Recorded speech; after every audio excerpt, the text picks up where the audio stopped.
ओम श्री परमात्मने नमः।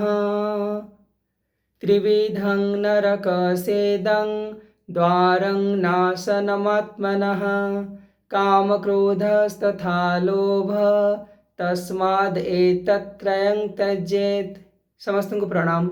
Shrimad Bhagavad guitar 16 अध्यायर 21 number श्लोक रे भगवान कृष्ण अर्जुन को नरक को जीवार 3टी द्वार विषय कहते।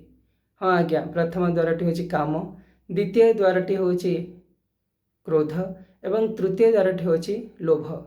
आमे मैंने छोट बड़ू शुणी आसीचु लोभरु पाप एवं पापरु मृत्यु मध्य।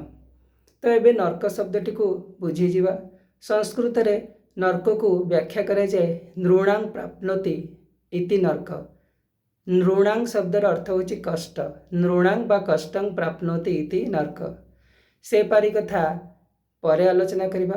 एई पारी रे आमे जीवन धारण करने समय यदि काम क्रोध एवं लोभर शिकार हो ताहले आमको जो भली शारीरिक मानसिक कष्ट मिले ताहा आमे भल भाव जानीचु।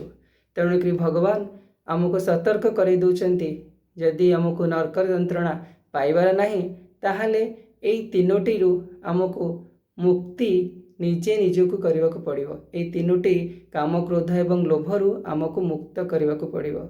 जय श्री कृष्ण।